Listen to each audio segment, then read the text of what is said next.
नमस्कार दोस्तों, fun study में आपका स्वागत है। मेरे प्यारे साथियों, मेरे प्यारे मित्रों, इस वीडियो में आज हम चर्चा करेंगे कार्बन तथा उसके यौगिक पाठ, जो कि अति महत्वपूर्ण पाठ है कक्षा 10 के रसायन विज्ञान का।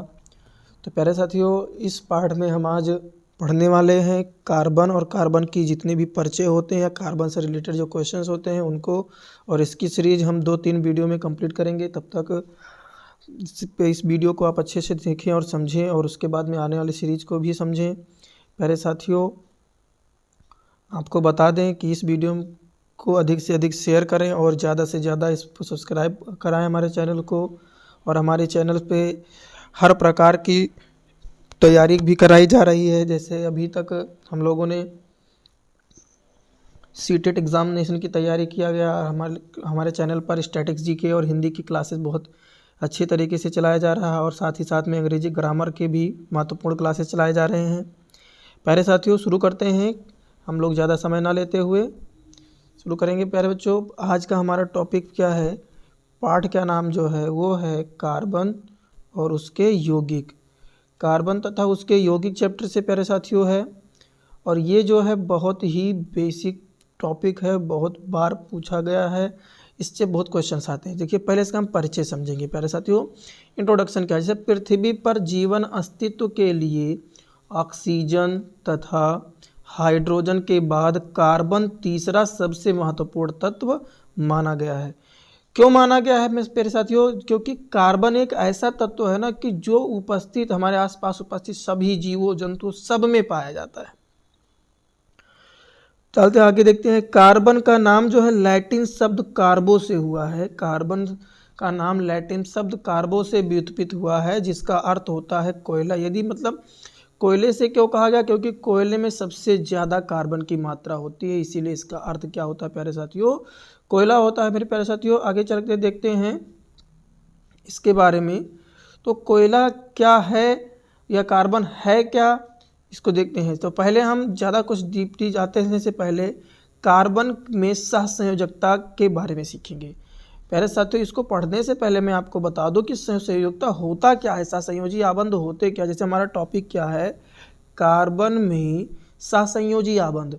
तो प्यारे साथियों, सहसंयोजी आबंध, जिसको हम कोवैलेंट बॉन्ड भी कहते हैं, तत्वों के परमाणुओं के मध्य इलेक्ट्रॉनों की साझेदारी से बने बंध को सहसंयोजी बंध कहते हैं।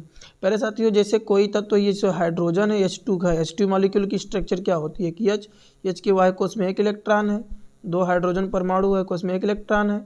इन दोनों का क्या हो गया? साझा हो गया। क्या हुआ? साझा हुआ प्यारे साथियों। तो ये क्या है? हाइड्रोजन एटम्स के बीच में, दोनों तत्वों के परमाणुओं के मध्य इलेक्ट्रॉन के बीच में क्या हुआ? इलेक्ट्रॉनों की साझेदारी हुई, और इस प्रकार जो बॉन्ड बना, यानी H सिंगल बॉन्ड H, क्योंकि एक इलेक्ट्रॉन का साझा हुआ था तो सिंगल बॉन्ड। इसका मतलब ये हुआ कि ये जो बॉन्ड हुआ यही क्या है? सहसंयोजी आबंध है। प्यारे साथियों, कार्बन का जो परमाणु क्रमांक होता है वो कितना होता है? 6 होता है। अगर हम इसका इलेक्ट्रॉनिक विन्यास करें तो K उपकोष में 2 इलेक्ट्रॉन, L उपकोष में 4 इलेक्ट्रॉन होता है। प्यारे साथियों, L उपकोष में अधिक से अधिक हम 8 इलेक्ट्रॉन भर सकते हैं। 8 इलेक्ट्रॉन भरने के लिए कार्बन के पास कितने इलेक्ट्रॉन की कमी है? 4 इलेक्ट्रॉन की कमी है। मतलब ये आधा भरा है और आधा खाली है। अब इसकी संयोजकता जो होती है, जब ये 4 इलेक्ट्रॉन है, इससे स्पष्ट है कि कार्बन परमाणु के वाह्यतम कोष में कितने इलेक्ट्रॉन है? 4 इलेक्ट्रॉन। अतः कार्बन परमाणु को अष्टक पूरा करने के लिए अपने संयोजी इलेक्ट्रॉनों का कार्बन के अन्य परमाणु अथवा दूसरे तत्वों के परमाणु के साथ क्या कर लेता है? साझा कर लेता है। कितना इलेक्ट्रॉन? अष्टक बनाने के लिए 8 इलेक्ट्रॉन की जरूरत है। इसके पास कितने उपस्थित हैं? 4। कितने की कमी है? 4। ये 4 तो इसे कोई देगा नहीं, लेकिन ये क्या करेगा? 4 इलेक्ट्रॉन किसी परमाणु से साझा कर लेगा।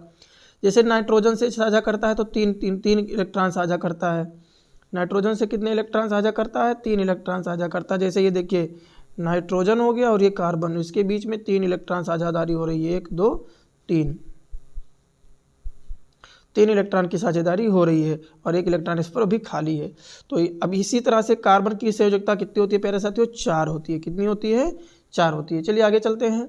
उसके बाद में देखते हैं प्यारे साथियों, अगला टॉपिक क्या है। यह है टॉपिक है कार्बन की सर्वतोमुखी प्रकृति। प्यारे साथियों, कार्बन की सर्वतोमुखी प्रकृति होती क्या है? Versatile nature of carbons. Versatile nature मतलब जो इसको अधिक विस्तृत मात्रा में बनाती है। इसको क्या कहते हैं, संसार में ज़्यादा देखने को मिलते हैं कार्बन के भाग या कार्बन के यौगिक। तो क्यों होते हैं, इसको इसी प्रकृति को हम सर्वतोमुखी प्रकृति कहते हैं, अंग्रेजी में वर्सटाइल नेचर कहते हैं। प्यारे साथियों, आपको बता दें ये 2022 में पूछा गया और एनसीईआरटी भी है, ये इंपॉर्टेंट क्वेश्चन है।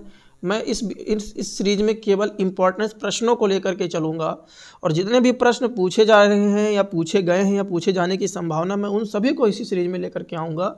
और आपको विश्वास के साथ में इस पर जुड़ जाना है और अच्छे से लगन के साथ मेहनत करना शुरू कर देना है। तो अनुमान के अनुसार जहाँ तक कि यहाँ पे एक इमेजिन किया गया है कि कार्बन के लगभग 3 मिलियन यौगिक वर्तमान में ज्ञात हैं, है ना। 3 मिलियन यौगिक वर्तमान में क्या हैं, ज्ञात हैं। 3 मिलियन यौगिक वर्तमान में ज्ञात है। कार्बन द्वारा इतनी अधिक संख्या में यौगिक बनना निम्नलिखित कारकों का कारण है। भाई इतनी अधिक संख्या में क्या कारण है कि इतनी अधिक संख्या में कार्बन यौगिक बना रहा है? ऑक्सीजन नहीं बना पा रहा है, हाइड्रोजन नहीं बना पा रहा, तो केवल कार्बन ही इतनी अधिक संख्या में यौगिक क्यों बना पा रहा है? तो इसके कारण क्या है उसको हम सीखेंगे साथियों। उसके कारण क्या है, सबसे पहले देखेंगे श्रृंखलन। श्रृंखलन क्या होता है, पहले मैं इसकी डिफिनीशन आपको बता दूं। श्रृंखलन क्या होता है बच्चों, यहाँ पे समझ लीजिए, यहाँ पे दिया गया है, ये मैंने श्रृंखलन की डिफिनीशन ऑलरेडी पहले लिख दिया है। अगर आपसे पेपर में पूछता है कि श्रृंखलन किसे कहते हैं, तो आप इस तरह से लिखिए, किसी तत्व का वह गुण जो उसके स्वयं के तत्व के साथ मिलकर लंबी श्रृंखला बना सकता है, तो उसको हम क्या कहते हैं, श्रृंखलन कहते हैं। जैसे कार्बन है, ये अपने परमाणु के साथ जुड़ता हुआ ये बनाता चला गया, लंबी श्रृंखला बनाता चला गया, ये लंबी श्रृंखला बनाता चला गया, तो ये इसका क्या है, गुण है। देखिए यहाँ पे क्या है, श्रृंखलन, कैटेनेशन इसको अंग्रेजी में कहते हैं। पहले साथियों कैटेनेशन होता क्या है, देखिए ये कार्बन परमाणु में एक अद्वितीय गुण है। अद्वितीय गुण है मतलब इसके अलावा किसी दूसरे में नहीं होता है, जिसके द्वारा कार्बन परमाणु परस्पर जुड़कर कार्बन परमाणु के विभिन्न प्रकार की लंबी श्रृंखलाएं बना सकता है। कार्बन का यही गुण क्या कहलाता है, श्रृंखलन कहलाता है। कार्बन का यही गुण क्या कहलाता है प्यारे साथियों, कार्बन का यही गुण क्या कहलाता है, श्रृंखलन कहलाता है। जैसे देखिए मैंने यहाँ पे बना के रखा है, ये देखो कार्बन कार्बन सिंगल बॉन्ड, यानी कार्बन ऐसे जुड़ता हुआ चला गया, इसे जुड़ता हुआ चला गया है, और इसकी बहुत लंबी श्रृंखला बना सकते हैं। इसमें देखो नीचे भाग गया, ये इधर गया, और भी इसमें जोड़ते चले जा सकते हैं। ठीक, तो ये है श्रृंखलन की कहानी, कैटेनेशन की कहानी। पहले साथियों चलते हैं आगे, देखते हैं। और अगला जो है, अब इसमें देखिएगा कार्बन की सर्वतोमुखी प्रकृति क्यों होती है। पहला उसका जो है वो श्रृंखलन है।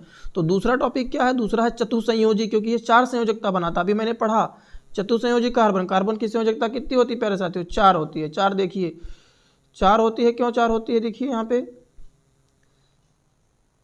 तो साथियों देखिए कार्बन की संयोजकता 4 होने के कारण ये कार्बन के अतिरिक्त अन्य परमाणु जैसे नाइट्रोजन, हाइड्रोजन, ऑक्सीजन, एक्स का मतलब हैलोजन, हैलोजन में क्लोरीन, ब्रोमीन, आयोडीन और फ्लोरीन 4 तत्व, ठीक, बना सकता है। आदि के साथ क्या होता है, सहसंयोजी बंध बना सकता है, जिसके परिणाम स्वरूप हमें कार्बन के असंख्य यौगिक प्राप्त होते हैं। जैसे देखिए आप अब देखना चाहते हैं तो आप देखो CO2 कार्बन डाइऑक्साइड कार्बनिक यौगिक है, CH4 मीथेन है कार्बनिक यौगिक है ना, CCl4 कार्बन टेट्राक्लोराइड कार्बनिक यौगिक है, C6H6 बेंजीन। तो ऐसे बहुत से तत्व हैं, अभी मैंने देखा ना 3 मिलियन से अधिक, मतलब बहुत ज़्यादा से ज़्यादा इसके तत्व हैं। अब देखिए परिणाम स्वरूप हमें असंख्य यौगिक प्राप्त होते हैं, किसके, कार्बन के। अब दूसरी पॉइंट क्या है इसकी, अगली पॉइंट क्या है, बहुआबंध बनाने की प्रकृति। एक इसके पास एक गुण और है, ये अपने छोटे आकार के कारण कार्बन में सहसंयोजक द्वारा बहुआबंध यानी द्विक या त्रिक, डबल या ट्रिपल, है ना। इसे कार्बन क्या होता है, कार्बन कार्बन डबल बॉन्ड या कार्बन कार्बन ट्रिपल बॉन्ड, है ना। कारण ये द्विक या त्रिक बनाने की प्रवृत्ति अधिक पाई जाती है। इसमें ये भी कंडीशन होता है, ये डबल या ट्रिपल बॉन्ड भी बनाने की इसके पास टेंडेंसी पाई जाती है, इसलिए ये इसकी सर्वतोमुखी प्रकृति को और बताता है और बढ़ाता है, यानी वर्सेटाइल नेचर को और बढ़ाता है। पहले साथियों अगला क्लास देखिए। अब यहाँ पे अब मैं क्वेश्चन की सीरीज शुरू करूँगा। तो क्वेश्चन में क्या है, पहला क्वेश्चन मैंने लिया है जो कि ज़्यादा इंपॉर्टेंट तो ये भी है क्योंकि 19 में पूछा गया, एनसीईआरटी भी है तो वही इंपॉर्टेंट है ही। क्वेश्चन क्या है कि इसे अपने मन में भी सवाल उठा सकते हो। ये मन में सवाल क्या है कि कार्बन एवं उसके यौगिक का उपयोग अधिकतर अनुप्रयोगों में ईंधन के रूप में किया जाता है, मतलब फ्यूल के रूप में किया जाता है। तो फ्यूल के रूप में क्यों किया जाता है मैं आपको बताऊंगा बहुत ही आसान सब भाषाओं में।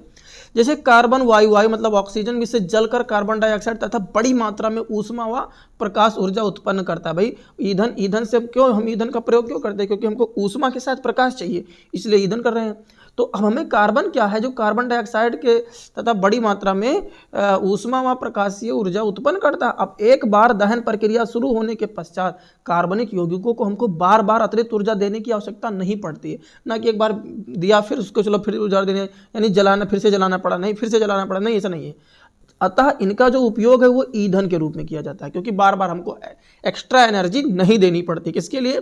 टू बर्न के लिए। जैसे यहाँ पे इसका रिएक्शन दिया गया है, CO2 यानी कार्बन और ऑक्सीजन का दहन किया गया, जलाया गया, तो क्या बना? CO2 ऊष्मा और प्रकाश दोनों मिले। मतलब ये एक क्या कहते हैं, ऊष्मा क्षेपी अभिक्रिया भी है ये, क्योंकि अभिक्रिया होने के साथ साथ हमको ऊष्मा भी मिल रहा है। चलिए, मोस्ट इंपॉर्टेंट टॉपिक जो हर बार पेपर में पूछा गया, हर साल पेपर में पूछा भी जाता है, मोस्ट इंपॉर्टेंट टॉपिक है सजातीय श्रेणी। सजातीय श्रेणी या हम समजातीय श्रेणी, इसको अंग्रेजी में कहते हैं होमोलोगस सीरीज। होमोलोगस सीरीज, तो होमोलोगस सीरीज क्या है? पहले साथियों, होमोलोगस सीरीज बहुत बार पेपर में आया है और हर साल पेपर में आया, 12 से ले लो 22 तक लगातार ये कंटिन्यू पेपर में आता ही रहता है। और ये NCERT है, बहुत ही इंपॉर्टेंट। क्या है, बहुत कुछ ज़्यादा इसमें दिमाग लगाने की जरूरत नहीं, बहुत छोटा सा है, लेकिन समझो बस। जब कार्बनिक यौगिकों का सामान्य अणुसूत्र व क्रियात्मक समूह, फंक्शनल समूह क्या होता है? जैसे OH है, सिंगल बॉन्ड CHO है, double bond C, double bond O ketone है, एल्कोहल, एल्डिहाइड और कीटोन, तो ये सब क्या है? इसके क्रियात्मक समूह होते हैं। तो क्रियात्मक समूह समान और इनके अणुभार में कितने का अंतर हो? 14 का अंतर हो, या घटते या बढ़ते क्रम में रखे जाएं। इन्हें घटते या बढ़ते क्रम में व्यवस्थित किया जाए तो एक श्रेणी का निर्माण होता है। उसी श्रेणी को हम क्या कहते हैं? सजातीय श्रेणी कहते हैं। उसी श्रेणी को क्या कहते हैं? सजातीय श्रेणी कहते हैं। एक बार फिर से आप समझ लीजिए, जब कार्बनिक यौगिकों का सामान्य अणुसूत्र व क्रियात्मक समूह समान हो और इन्हें अणुभार, कितना अणुभार? 14, जैसे अणुभार 14 के अंतर से घटते हुए या बढ़ते हुए क्रम में रखें तो व्यवस्थित करें, तो क्या हो जाएगा? एक श्रेणी का निर्माण होता है। और इसी श्रेणी को बच्चों क्या कहते हैं? सजातीय श्रेणी। सम का मतलब समान और जात का मतलब जात वाले, समान जात वाले। जैसे मैंने यहाँ पे एग्जाम्पल लिया है, और एग्जाम्पल में क्या लिया है? एल्केन श्रेणी। एल्केन श्रेणी में पहला तत्व मीथेन, दूसरा है एथेन, तीसरा प्रोपेन, चौथा है ब्यूटेन। तो भाई मेथेन में देखो CH4 है और एथेन में C2H6 है। पहले साथियों देखो, एक कार्बन का है और एक कितना है? 2 हाइड्रोजन, CH2 का भी इसमें अंतर है। अब CH2 कार्बन का परमाणु भार 12, कार्बन का परमाणु भार 12, हाइड्रोजन का परमाणु भार 2, तो कितने हो गए? 14। कितने का अंतर कह रहा था ये? 14 का अंतर कह रहा है, ठीक है। तो ये आ गया सामने। तो भाई इसमें 14 का अंतर है नहीं, तो ये 14 का अंतर है, और ये क्या है? एक सजातीय श्रेणी। किसकी श्रेणी है ये? एल्केन की श्रेणी। अब चलते हैं अल्कोहल की श्रेणी के बारे में जानेंगे। अल्कोहल श्रेणी में देखो, पहला methanol CH3OH, ethanol C2H5OH, C3H7OH, propanol, ऐसे पेंटेनॉल, हेक्सेनॉल, ऑक्टेनॉल, ऐसे आपके आते रहते हैं। तो ये क्या है? एक सीरीज बन रही है, और इसी सीरीज को हम क्या कहते हैं? सजातीय श्रेणी या समजातीय श्रेणी, जो कि पेपर में बहुत बार पूछा गया है। पहले साथियों, इस वीडियो को अधिक से अधिक शेयर करें और अधिक से अधिक लोगों के पास पहुंचाएं, और हमारा मनोबल ऐसे ही बढ़ाते रहें। और जितने भी हो सके उतना आज के लिए इतना ही, और अगले वीडियो में देखेंगे और अधिक से अधिक इंपॉर्टेंट क्वेश्चन जो भी पेपर में पूछेंगे, जो पेपर में आने की संभावना है, मैं उसको अगली वीडियो में लेकर के आपके सामने आऊँगा। मिलते हैं छोटे से ब्रेक के बाद। जय हिंद, जय भारत मेरे प्यारे साथियों।